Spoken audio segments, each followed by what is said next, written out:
Hello, everybody on YouTube. Obviously, this is my first time, so bear with me here.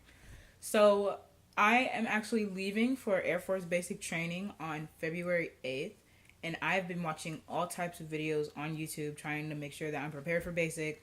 I'm not trying to die. Some people tell me one thing, some people tell me another thing.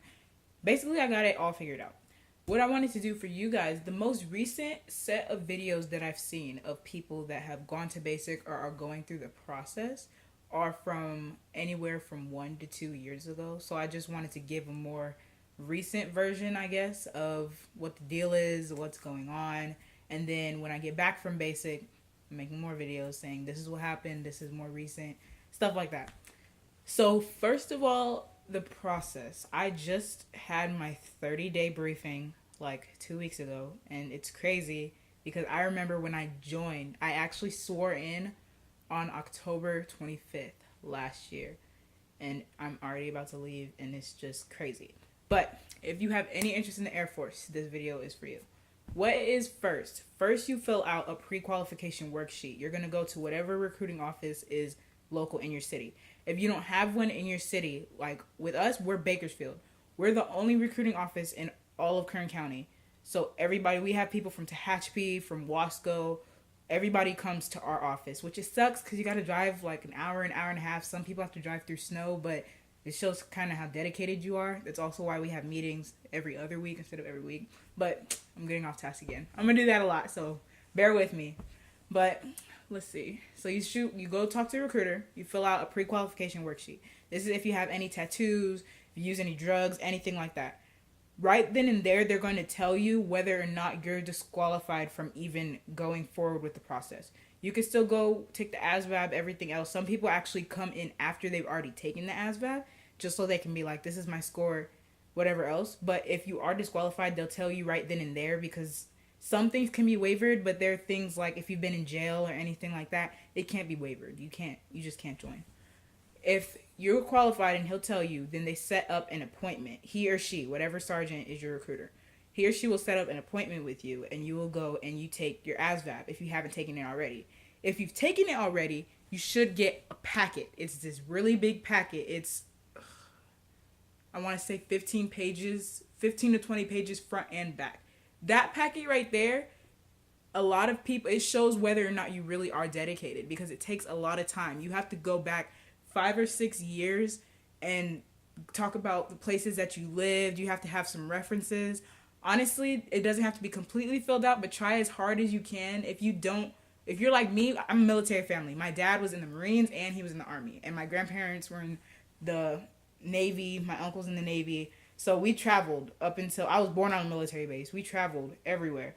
So if you don't have people that you've known for that long, put people that you've known for a while, and then just make sure that they know if they're called, which more than likely they're not going to be.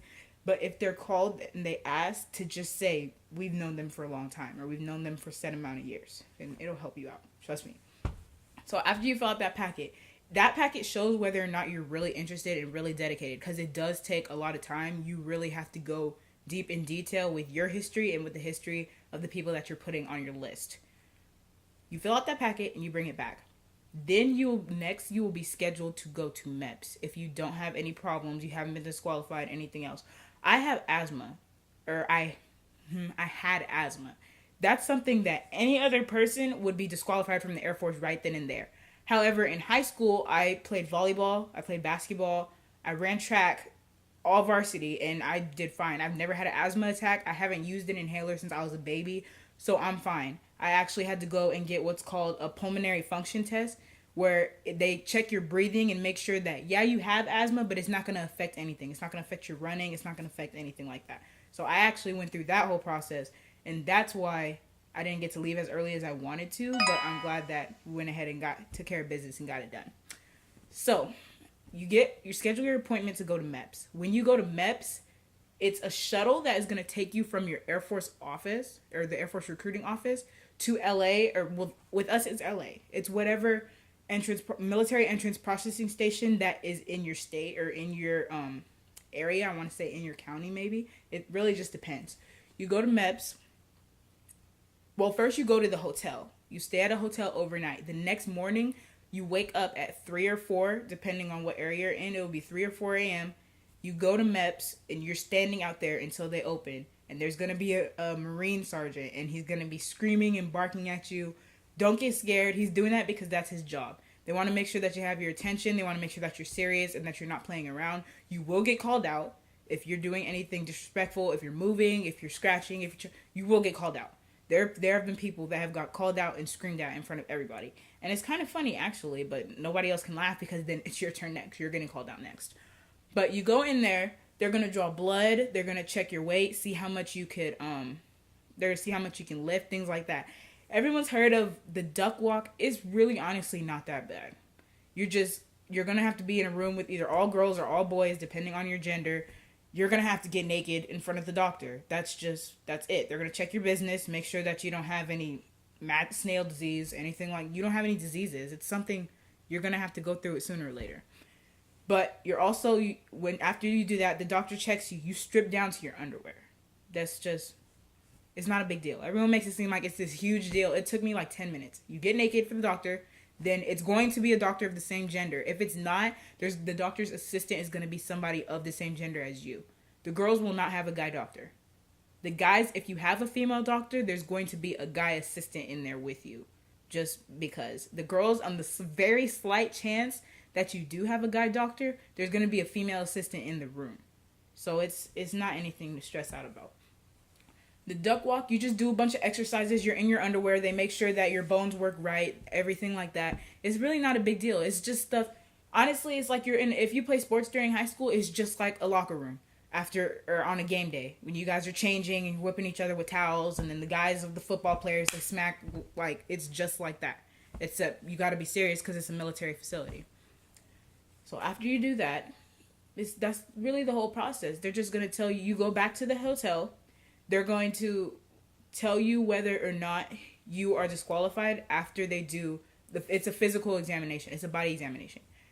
If you are qualified, then you could either swear in that day or you would go in the next day. I swore in the following day.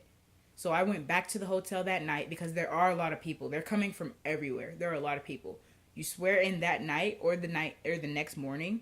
And then after you swear in, you would go back. The shuttle will take you later at whatever time back to your Air Force recruiting office.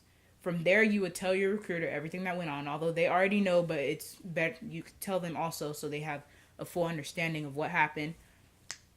From there, either you're in or you got disqualified. There's some things that there are people, if you have bruises or stuff like that, then that could be fixed. They'll tell you, okay, you can't join right now, but you got to come back because it's very strict. If you're hurt in any way or anything like that, it's very strict. So you got to be careful. But at the same time, if you're okay, you go back. The next step is joining the DEP program. That's what I'm currently in. The DEP program is called the Delayed Entry Program. What it is it's a program where you meet with other trainees in your area. You guys have meetings. I'm not sure how it is everywhere else. Here in Bakersfield, our DEP meetings are the first and third Wednesday of every month. Also, not just that, but we also have PT, which I help lead the PT sessions. We have PT, physical training. Hopefully you all know that. But the PT is the second and fourth week of the month. So DEP meetings and PT fall opposite of each other. PT, what it is it's 2 days a week. You have an option. You can either go to the one on Monday or go to the one on Saturday. But it's very convenient because you have to go to one of them. Some people have jobs, you have to work, whatever else. That's understandable. But if you don't, you can't just slack off. When you sign your DEP contract, when you join the delayed entry program after you swear in, your contract says you have to do this, this, and this. And basically what it's saying is you have to make sure that your physical training is kept up before. What the delayed entry program is doing, you're meeting other trainees that are just like you, come from an area just like you, or in the same county. And it's people that are going to help you basically succeed in the Air Force. They're here to help you. The recruiters are here to help you. There are going to be companionships made. It's like a family. It's not just the DEP program. I know with ours specifically, we're not just the DEP program. We're a DEP family. That's what we consider each other. And it's really amazing because it's people from all walks of life and you guys meet together and you have a common purpose. And that's to succeed.